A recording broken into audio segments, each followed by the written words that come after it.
நீட்டு எழுதும் போது நீ என் அன்பை என் உடன் பிறந்தவனே என் தம்பி தங்கையிலே கவனிச்சுக்கிறங்க. எந்த மாநிலத்திலும் இவ்வளவு நெருக்கடிகள் கிடையாது. துப்பட்டாவை கலட்டு, முடியை அவுத்து விடு, தோடை எடு, மூக்குத்தி எடு, உள்ளாடையை கலட்டு, இந்த சித்திரவதைகள் இந்தியாவில் எந்த மாநிலத்திலும் இல்லை.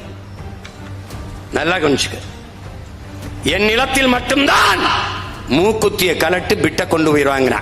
இதான் அறிவார்ந்த எவனாவது சண்டை போட்டு கேடாடே, இந்த மூக்குத்தியில பிட்ட கொண்டு போயிட முடியாண்டா, இந்த தோடுல கொண்டு போயிட முடியும் என்னடா, இந்த தலை மைத்துக்குள்ள கொண்டு போயிட, இந்த மைத்து பிட்ட கொண்டு போய் எழுதிட முடியும் ஏண்டா, அது கொண்டு போயிட முடியும்.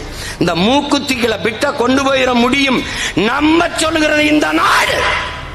ஆனால் இவ்வளவு பெரிய ஓட்டு பெட்டிக்குள்ளே, வாக்கு எந்திரத்துக்குள்ளே ஓட்டு செய்ய முடியாது நம்பு என்று சொல்லுங்க. எங்களை எல்லாம் சும்மப்பை நினைச்சுட்டு சுத்திட்டு இருக்க. நீ என்ன இந்த ராகுல் காந்தி சகோதரர் 70 லட்சம் ஓட்டை ஏமாத்திட்டான், 60 லட்சம் ஓட்டை ஏமாத்திட்டான், நான் அப்படியே போராட்டம் பண்றாப்ல. ஏய், இந்த ஓட்டுப்படியை தூக்கி போடுறான்னு சொல்லுப்பா. இந்த பெட்டி இருக்கிற வரை இதை பண்ண முடியும். அது அருமை சகோதரர் ராகுல் காந்திக்கும் தெரியும், ஐயா மோடிக்கும் தெரியும், நாட்டை ஆளுகிற எல்லாருக்கும் தெரியும். ஏனென்றால் உலகத்திலேயே இந்த வாக்கு எந்திரத்தை வச்சிருக்கிற ரெண்டே நாடு நைஜீரியா, ஒன்னு இந்தியா. இதுக்கு முன்னாடி பங்களாதேஷ் இருந்துச்சு, தூக்கி போட்டுருச்சு. இந்த ரெண்டு நாடும் ஊழலில் பெருத்த நாடுகள், எல்லாம் வாக்கு சீட்ல தான் வச்சிருக்கான். இந்தியாவுக்கு இந்த வாக்கு எந்திரத்தை தயாரித்து கொடுக்கிற ஜப்பான் மைக்ரோ எலக்ட்ரானிக் சிப்புங்கிற அந்த நிறுவனம், அவன் ஜப்பானோட, அவனே வாக்கு சீட்டு தான். ஐயா சுப்பிரமணிய சாமி கொடுத்த பேட்டி இருக்கு. ஜப்பான்காரன் கேட்டேன், நீ ஏன் இந்த ஓட்டு பெட்டியை பயன்படுத்துறது இல்லை அப்படின்னு. ஆர் யூ மேட் அப்படின்னு கேட்டாரா. நீ என்ன பைத்தியமாடா என்ன இந்த கேள்வி கேட்கிறேன். அப்படின்னா என்ன அர்த்தம்? நாம எல்லாம் பைத்தியக்கார பயலுகன்னு அர்த்தம்.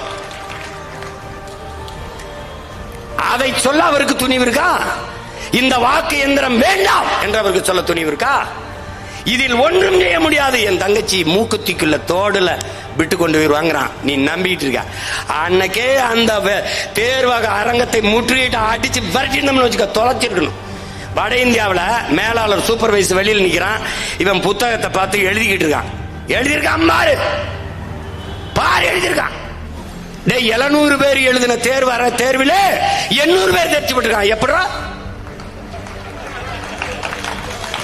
நீட்ட தேர்ச்சி பெற்றவர் மாணவன் ஒருவனிடத்தில் ஒரு ஊடகவியலாளர் அந்த கேள்வித்தாளர் இருக்க கேள்வியை கேட்கிறார். ஒரு கேள்வி கூட பதில் சொல்ல தெரியல. எப்படா எப்படி